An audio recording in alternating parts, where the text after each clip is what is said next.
Assalamualaikum Bapak Syahrial, selamat pagi.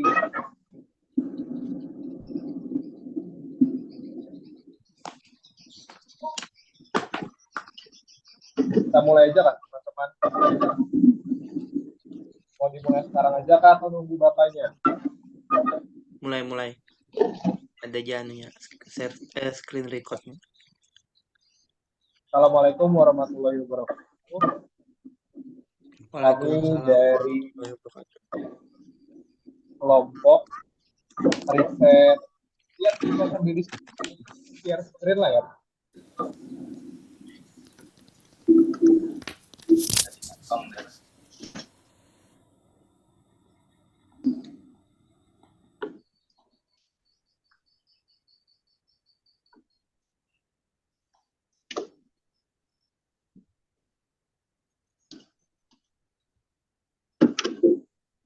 Assalamualaikum warahmatullahi wabarakatuh. Selamat pagi teman-teman.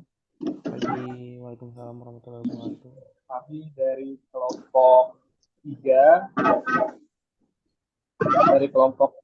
yaitu di mata kuliah riset perilaku SDM. Yang pertama akan saya sendiri usia amat Rasul ada Muhammad Hanif Rajib, ada Muhammad Riyad Hafizi, dan ada Sisa Maulina Nurrahman.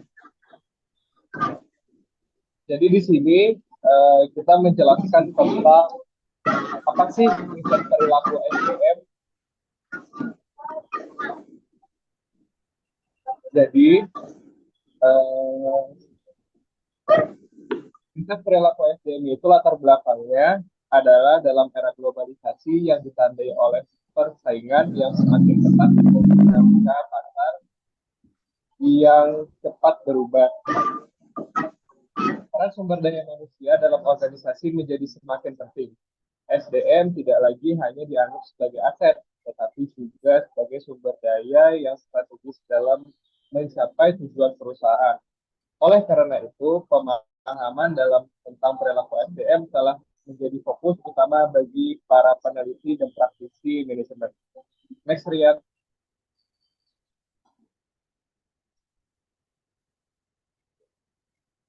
Jadi, rumusan masalah di riset perilaku SDM yaitu ada 5.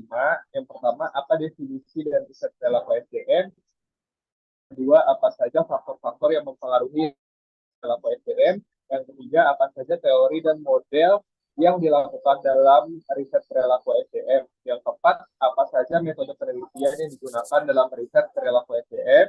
Yang kelima, yaitu apa saja hasil penelitian terdahulu yang relevan dengan topik penelitian riset perilaku SDM. Next. Tujuan penelitiannya ada 5, yaitu 1, menjelaskan definisi riset perilaku SDM, yang kedua, mengidentifikasi faktor-faktor yang mempengaruhi perilaku SDM, yang ketiga, menjelaskan model yang digunakan dalam riset perilaku SDM, yang keempat, menjelaskan berbagai metode penelitian yang digunakan dalam riset perilaku SDM, yang kelima, ada menjelaskan hasil penelitian terdahulu yang relevan dengan topik penelitian perilaku SDM. Next.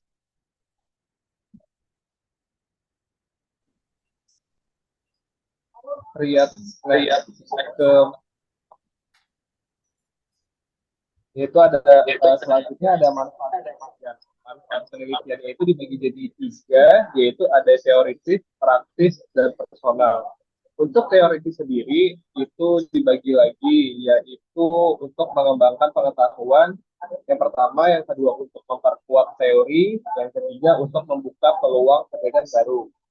Lalu yang praktis juga terbagi jadi 3, yaitu yang pertama untuk meningkatkan pemahaman tentang perilaku manusia, yang kedua untuk meningkatkan efektivitas intervensi berupa program, kebijakan, atau strategi yang dirancang untuk mengubah perilaku manusia ke arah yang lebih positif.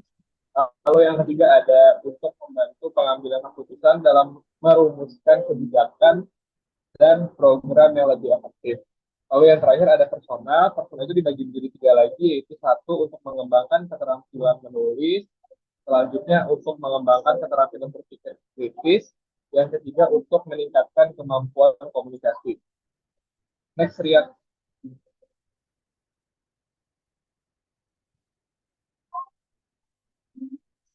Definisi dan riset perilaku SDM untuk yang selanjutnya, yaitu riset perilaku sumber daya manusia adalah proses penyelidikan ilmiah yang bertujuan untuk memahami, menganalisis, dan menjelaskan perilaku individu-individu di dalam konteks organisasi. Lalu selanjutnya definisi riset perilaku SDM meliputi pemahaman mendalam tentang faktor-faktor yang mempengaruhi perilaku individu di tempat kerja, baik dari sudut pandang psikologis, sosial, maupun organisasi.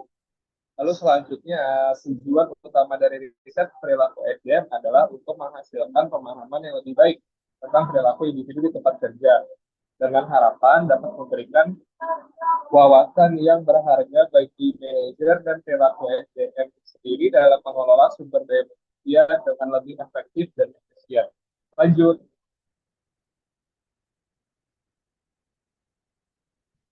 Sekarang kita masuk ke faktor-faktor yang mempengaruhi riset perilaku SDM. Itu ada 8 faktor. Yang pertama ada teori organisasi, yang kedua metode penelitian, yang ketiga konteks organisasi, yang keempat faktor individu, yang kelima konteks sosial dan budaya, yang keenam teknologi dan inovasi, ketujuh kebijakan dan praktik manajemen SDM, yang terakhir adalah perubahan organisasi.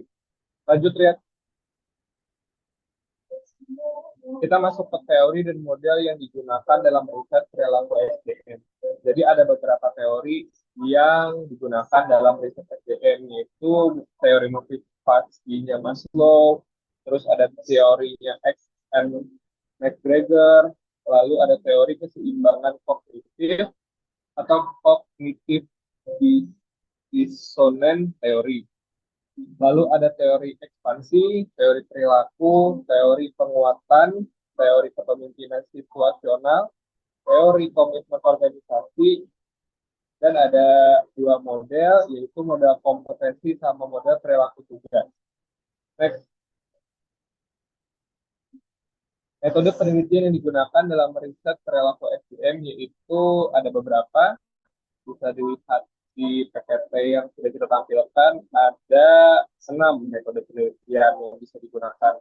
Yang pertama ada survei, kedua studi kasus, yang ketiga observasi, yang keempat pengujian eksperimental, terus yang kelima studi longitudinal, sama analisis dokumen.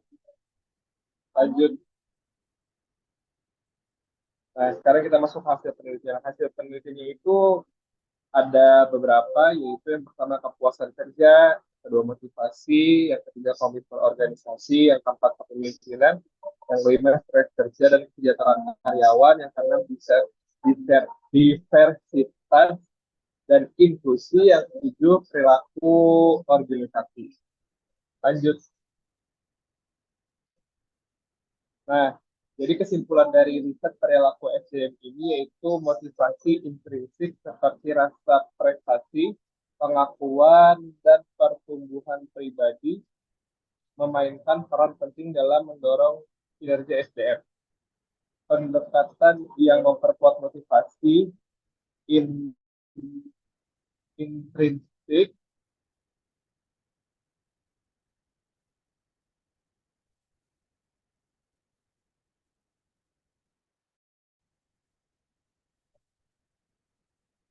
motivasi intrinsik dapat menjadi strategi yang efektif untuk meningkatkan produktivitas dan keterlibatan karyawan.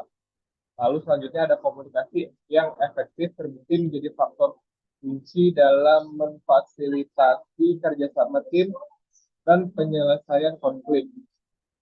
Penekanan pada pengembangan keterampilan komunikasi interpersonal di tempat kerja dapat membantu mengurangi hambatan dan meningkatkan produktivitas. Lalu dukungan manajerial dan pembinaan yang efektif memiliki dampak signifikan terhadap kepuasan kerja dan retensi karyawan. Manajer yang dapat memberikan umpan balik yang konstruktif, dukungan emosional, dan kesempatan pengembangan karir dapat menciptakan lingkungan kerja yang positif dan memotivasi. Kesadaran akan kebutuhan dan keseimbangan antara pekerjaan dan kehidupan pribadi semakin mendapat perhatian. Inisiatif perusahaan yang mempromosikan fleksibilitas waktu dan dukungan untuk keseimbangan kehidupan Kerja pribadi dapat meningkatkan kesejahteraan karyawan dan mengurangi stres. Lanjut,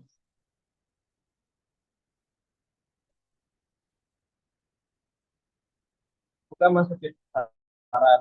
Jadi saran dari kelompok 3 untuk peneliti yaitu ada eksplorasi lebih lanjut, studi kasus, dan penelitian interdisipliner. Untuk praktisi yaitu pengembangan keterampilan manajerial, keseimbangan kerja pribadi, dan peningkatan dukungan karyawan. Lalu untuk masyarakat umum yaitu pendidikan dan pelatihan, pemahaman tentang kesehatan mental, dan pengembangan keterampilan interpersonal. Lanjut. Nah, itu adalah materi dari kelompok 3 tentang perilaku, tentang riset perilaku SDM